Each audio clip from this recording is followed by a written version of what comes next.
Hello friends, एक बार फिर से बहुत बहुत स्वागत है आपका डे 2 की लर्निंग के साथ। So friends, I hope day 1 की लर्निंग के अंदर आपने बहुत सारी चीजें सीखी होंगी कि बिजनेस क्या होता है और बिजनेस करने के फायदे क्या हैं। बिजनेस में प्रोडक्ट साइड में जाना है या बिजनेस में सर्विस साइड में जाना है, और प्रॉफिट मेकिंग होना जरूरी है। अगर बिजनेस के अंदर प्रॉफिट नहीं है तो उस बिजनेस करने का कोई सेंस नहीं है। सो चलिए शुरू करते हैं डे 2 की लर्निंग के साथ। आज हम बात करेंगे कि बिजनेस आइडिया क्या होता है और इसको हम कैसे आइडेंटिफाई कर सकते हैं। फ्रेंड्स, बिजनेस आइडिया होना बहुत इंपॉर्टेंट होता है, और बिजनेस आइडिया को आइडेंटिफाई करने के लिए आपको ऐसा नहीं है कि 1 या 2 दिन के अंदर आपने आइडेंटिफाई कर लिया। इनफैक्ट आपको इसके ऊपर पूरी वर्किंग करनी पड़ती है। आपको करना क्या होगा, आपको एक पेन और डायरी लेकर के बैठना है। आपको एक डायरी के अंदर नोट लिखना है कि ये मेरे 10 आइडियाज हैं जो कि मेरे इंटरेस्ट के हैं। बिजनेस आइडिया लिखते समय आपको कुछ चीजों का ध्यान रखना है, जैसे कि आपका एरिया ऑफ इंटरेस्ट क्या है या आपका पैशन क्या है, किस फील्ड में आप बिजनेस करना चाहते हैं। उसके बाद में सेकंड चीज आती है आपकी स्किल्स। अगर आपने प्रायर जीवन में पहले कभी कोई काम किया है, उसका आपको अनुभव है, एक्सपीरियंस है, या आपकी कोई ना कोई सीखी हुई स्किल आपके पैशन को रिलेट करती है, कहीं ना कहीं वो तार जोड़ती है, तो आपको वो भी उस डायरी के अंदर लिखना है। थर्ड, मार्केट की डिमांड क्या है, जो मार्केट की नीड है वो भी आपको डायरी और पेन के साथ में उसके अंदर नोट डाउन करना है कि क्या मार्केट डिमांड कर रहा है इस समय की। जब आप चेकलिस्ट बनाएंगे तो आपके स्किल्स, आपका पैशन, आपका इंटरेस्ट और मार्केट की नीड, जब ये चारों चीजें किसी एक कॉमन पॉइंट पे आकर के मीट करती हैं, वही होगा आपका business idea. Friends, business start करने से पहले एक पर्टिकुलर, एक परफेक्ट आइडिया होना जरूरी है, और बिजनेस स्टार्ट करने से पहले आपको लगाना होगा उसके अंदर आपका टाइम, आपकी एनर्जी और आपका अमाउंट। तो जब आप इतनी सारी चीजें किसी बिजनेस में इन्वॉल्व कर रहे हैं तो प्लीज थोड़ा सा पेशेंस रखिए। आइडेंटिफाई कीजिए कि बिजनेस आइडिया कौन सा सुटेबल है और कौन सा बिजनेस आइडिया सक्सेसफुली रन करेगा। अब जब आपने आपके बिजनेस आइडिया को शॉर्टलिस्ट कर लिया है तो आपको उसके ऊपर अब काम करना है कि वेदर इज इट स्केलेबल और नॉट। स्केलेबल मतलब क्या ये बिजनेस आइडिया आगे जाकर के स्केल करेगा, क्या ये बिजनेस आइडिया जिस बिजनेस को मैं स्टार्ट करना चाह रहा हूं, जिस लेवल पे आज से 1 महीने बाद होगा, क्या 1 साल बाद उससे बेटर होगा, या 2 साल बाद उससे और बेटर होगा, या 5 साल बाद जहां मैं चाहता हूं, जो मेरा गोल है, क्या ये वहां तक पहुंच पाएगा। नेक्स्ट स्टेप रहेगा, इज इट फीजिबल, क्या ये बिजनेस आइडिया जो मैं स्टार्ट करना चाह रहा हूं वो मेरी टाइम, मेरी एनर्जी, मेरा पैसा, ये तीनों चीज इसके अंदर मैं इनपुट करने वाला हूं, तो क्या इसका मुझको रिटर्न मिलेगा। अगर उस बिजनेस आइडिया से आपको लगता है कि टाइम, एनर्जी और मनी लगाने के बाद भी शायद कोई चीज उतनी खास नहीं आएगी, सो ही आएगी, तो please friends, is it better to drop that business idea. क्योंकि अगर आपने जस्ट एक पैशन के साथ, एक एनर्जी के साथ स्टार्ट कर दिया कि नहीं ठीक है लेट्स स्टार्ट इट, बट हो सकता है मार्केट को उस बिजनेस की जरूरत नहीं हो। सो फ्रेंड्स, सुनने में थोड़ा सा दुखी होगा, सुनने में थोड़ा बुरा लगेगा कि नहीं यार पता नहीं ये बिजनेस स्टार्ट करूं या नहीं करूं, चलेगा या नहीं चलेगा। अगर आपको 1% भी डाउट हो रहा है, अगर आप डाउटफुल है, प्लीज स्टॉप दैट आइडिया और रीराइट द थिंग्स अगेन।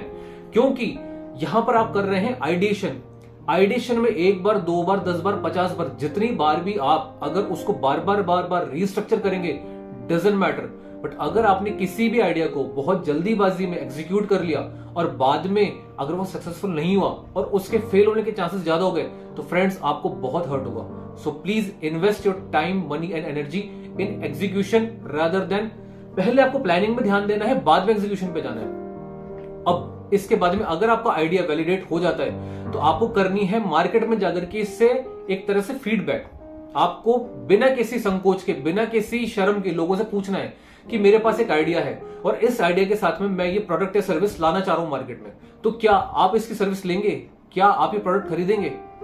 आपको अगर लगता है कि मैं मेरा आइडिया दुनिया में बता दूंगा शुरू होने से पहले और मेरे आइडिया को कोई चुरा लेगा, फ्रेंड्स ऐसा नहीं होता है। क्योंकि मार्केट में ऐसे लाखों करोड़ों आइडियाज हैं, अनटिल एंड अनलेस जब तक उसके ऊपर एग्जीक्यूशन नहीं होता वो आइडिया वर्थफुल है ही नहीं, it's all worthless. So please इस चीज की टेंशन मत लीजिएगा कि मेरा आइडिया कोई चुरा लेगा, कोई खुद स्टार्ट कर लेगा, ऐसा नहीं होता। मार्केट में आइडियाज भरे पड़े हैं, बट जब तक एग्जीक्यूशन नहीं होगा उसके ऊपर कोई काम नहीं होगा। सो आपको सबसे पहले मार्केट में जाकर के पता करना है, पूछना है कि मैं ये बिजनेस स्टार्ट कर रहा हूं, क्या आप इसको पसंद करेंगे। अगर लोगों का उसके अंदर ना आता है तो प्लीज आपको दोबारा से एक थॉट लेने की जरूरत है। यहां पर रुकना है, क्योंकि जो आइडिया आपने देखा है मार्केट को उसकी जरूरत ही नहीं है, तो प्लीज ऐसे आइडिया को या ऐसे बिजनेस को स्टार्ट करने से क्या ही फायदा है। अगर मार्केट में उस चीज की डिमांड है तो ही वो बिजनेस चलेगा, अगर डिमांड नहीं है तो बिजनेस नहीं चलेगा। इस चीज के अंदर, इस प्रोसेस के अंदर आप किसी भी मोमेंट में डिमोटिवेट मत होइएगा, बुरा मत मानिएगा, क्योंकि बिजनेस हमारी लाइफ से जुड़ा हुआ है और हमारी लाइफ जुड़ी हुई हमारी टाइम एनर्जी से। तो जहां पर आप टाइम और एनर्जी इन्वेस्ट कर रहे हैं वहां से रिजल्ट आना जरूरी है। चलिए आगे बढ़ते हैं। अब आपको करना क्या है, आपको उस प्रोडक्ट या सर्विस का एक फ्री वर्जन लॉन्च करना है। जैसे कि सपोज अगर आप एक सैलून ओपन करना चाह रहे हैं, सपोज आप एक मोबाइल रिपेयरिंग शॉप स्टार्ट करना चाह रहे हैं, फॉर एन एग्जांपल अगर आप कोई भी बिजनेस के अंदर प्रोडक्ट या सर्विस स्टार्ट करना चाह रहे हैं, कुछ कस्टमर्स को शुरुआती दिनों में आपको वो सर्विस या प्रोडक्ट फ्री में भी देना पड़ेगा या बहुत कम इफेक्टिव प्राइस में, जिसको हम बोलते हैं कॉस्ट इफेक्टिव, सस्ती दरों पे देना पड़ेगा। क्यों? क्योंकि लोग आपके पास आए, एक्सपीरियंस करें, उनको आपकी सर्विस के ऊपर ट्रस्ट बिल्ड हो और आगे आपके साथ में उनके रिलेशंस स्ट्रांग हो जाए। इसलिए अगर आपको किसी कंडीशन में फ्रीबीज के रूप में उनको वो सर्विस देनी पड़ती है तो दीजिए, कोई प्रोडक्ट देना पड़ता है तो दीजिए। और साथ ही साथ ध्यान रखिए कि मैं जिस इंडस्ट्री में एंटर हुआ हूं या मैं जिस बिजनेस को स्टार्ट कर रहा हूं, इसके कॉम्पिटिटर्स कितने, क्योंकि जितने ज्यादा कॉम्पिटिटर्स होंगे उतना आपके लिए बिजनेस को स्टैंड करना, बिजनेस को सस्टेन करना मुश्किल हो जाएगा। तो ध्यान रखिएगा कि आपके बिजनेस में कितने ज्यादा बिजनेस के अंदर कॉम्पिटिटर्स इन्वॉल्व है। अब उसके बाद में आपको करना क्या है, आपको स्टार्ट करनी है इस आइडिशन के ऊपर मार्केट रिसर्च। अब आप पूछेंगे मार्केट रिसर्च क्या होता है? फ्रेंड्स, मार्केट रिसर्च वो एक कड़ी होती है बिजनेस की, जिसमें कि आप बिजनेस स्टार्ट करने से पहले पूरे मार्केट को रिसर्च करते हैं और ये मेहनत आप खुद करेंगे। मेरी एक रिक्वेस्ट है आपसे कि ये प्रोसेस या ये जो काम है ये किसी और को हैंड ओवर मत कीजिएगा। यू नेवर नो कि वो जो सेकंड पर्सन है वो मार्केट गया या नहीं गया, उसको इस प्रोसेस को करने में, इस एक्टिविटी करने में बहुत ज्यादा झुंझल हो रही होगी। वो कह रहा है मैं तो नहीं जा रहा, बट उसने आपको फेक रिपोर्ट जाकर के सबमिट कर दी। अगर आप खुद जाएंगे, पसीना बहाइए, मेहनत लगाइए, पर खुद मार्केट में जाकर रिसर्च कीजिए।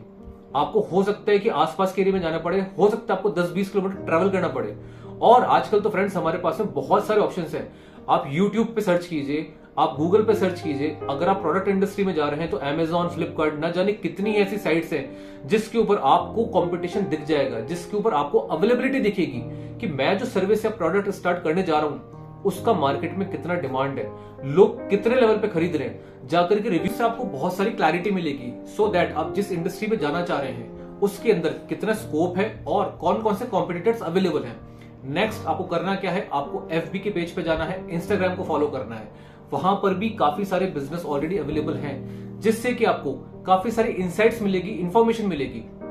अगर आप किसी ऐसे बिजनेस में जा रहे हैं जिसके अंदर ऑलरेडी बहुत सारा कंपटीशन है तो आपको उसके अंदर एंटर करने की जरूरत नहीं है। इंस्टेड आपको वापस से आइडिएशन पे काम करना है कि अगर मैंने कोई आइडिया फाइनल किया भी है तो मुझे उसके ऊपर दोबारा से वर्किंग करना जरूरी है। अब बात आती है गूगल ट्रेंड्स की। गूगल एक ऐसी रिपोर्ट आपको प्रोवाइड करता है जिसके अंदर कोई बिजनेस ग्रो कर रहा है या फॉल कर रहा है। आपको उस रिपोर्ट को देखने से समझ में आ जाएगा कि ये वो बिजनेस है जो day by day, time by time grow कर रहा है, और ये वो बिजनेस है जो एक लेवल पर जाके स्टेगनेंट हो गए और अब इसके ग्रोथ के चांसेस नहीं है।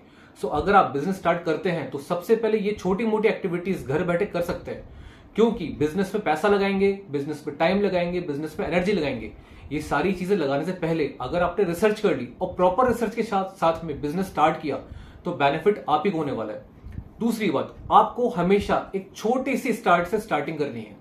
अगर आपका एक बार के लिए एस्टिमेट है 5 या 10 लाख रुपए का किसी बिजनेस को स्टार्ट करने के लिए, so start with small, like आपको 50,000 रुपए की इनिशियल अमाउंट के साथ में उस बिजनेस को टेस्टिंग फेज में स्टार्ट करना है। आपको लोगों से उसके रिव्यूज लेने हैं।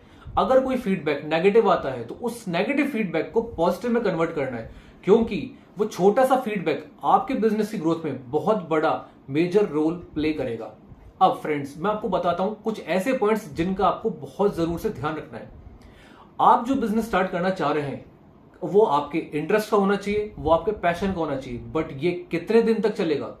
ये डे 1 पे भी चलना चाहिए, ये डे फर्स्ट मंथ पे भी चलना चाहिए, 1 साल बाद, 2 साल बाद या 5 साल बाद इसकी जो लेवल है वो एज इट इज मेंटेन होना चाहिए। क्योंकि हो सकता है डे 1 पे आपका पैशन बहुत हाई हो, बहुत अच्छा इंटरेस्ट हो, बट स्लोली एंड ग्रेजुअली वो इंटरेस्ट खत्म हो गया, वो पैशन खत्म हो गया, उसी के साथ साथ बिजनेस में फॉल आना स्टार्ट हो जाता है। तो स्टार्ट विथ पैशन।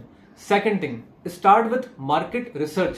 आपको बिजनेस स्टार्ट करने से पहले मार्केट रिसर्च करना पड़ेगा कि मार्केट में इसकी डिमांड कितनी है, कॉम्पिटिटर्स कितने हैं, चैलेंजेस क्या है, और जो मैं बिजनेस स्टार्ट करना चाह रहा हूं क्या उसकी मार्केट में कोई डिमांड है भी या नहीं। थर्ड, बिजनेस प्रॉफिटेबल होना चाहिए। आपने जोश में आकर के पैशन के साथ बिजनेस स्टार्ट तो कर दिया, बट देखा जाए और उसके अंदर कोई प्रॉफिट ही नहीं है, तो ऐसे बिजनेस का कोई सेंस नहीं है। इंस्टेड आप एक काम करें, दोबारा से एडिशन पे काम करें, आप वापस एक लिस्ट बनाएं पेन और डायरी की हेल्प से, उसके अंदर काफी सारे नंबर ऑफ आइडियाज लिखें और कुछ समय देने के बाद में सभी के ऊपर रिसर्च करें और उसके बाद वापस एक बिजनेस आइडिया के ऊपर फाइनलाइजेशन पे आए, बट जल्दीबाजी नहीं करें। फोर्थ पॉइंट, जिस बिजनेस के अंदर आप एंटर करना चाह रहे हैं उस बिजनेस की इंडस्ट्री क्या है और उस इंडस्ट्री में कौन कौन से प्लेयर्स हैं, ये सारी इंफॉर्मेशन आपको गूगल प्रोवाइड करेगा, बट ये रिसर्च करना जरूरी है। और last but not the least, आप जो प्रोडक्ट या सर्विस स्टार्ट करना चाह रहे हैं क्या वो छोटे से बच्चे को आप सेल आउट कर सकते हैं? वो सर्विस के बारे में अगर आप 10-12 साल के बच्चे को कन्विंस कर सकते हैं, दैट मीन्स वो बिजनेस सस्टेनेबल बिजनेस है। बट एक छोटा सा बच्चा आपके बिजनेस को नहीं समझ पा रहा है, तो प्लीज आपको दोबारा से उस बिजनेस के ऊपर या उस आइडिया के ऊपर काम करने की जरूरत है। फ्रेंड्स, आई होप डे 1 की वीडियो आपने देखी होगी और डे 2 की लर्निंग भी आपको कहीं ना कहीं बहुत ज्यादा इंपैक्ट देगी नया बिजनेस स्टार्ट करने में। मैं ये आशा करता हूं कि मेरी काफी सारी इंफॉर्मेशन सर्च करने के बाद में मैंने जो आपको आउटपुट दिया है उससे आपको बिजनेस स्टार्ट करने में बहुत हेल्प मिलेगी। वीडियो पसंद आया हो तो प्लीज वीडियो को लाइक कीजिएगा, दोस्तों के साथ में शेयर कीजिएगा और चैनल को सब्सक्राइब कीजिएगा। मिलते हैं डे 3 की वीडियो के साथ, तब तक के लिए धन्यवाद।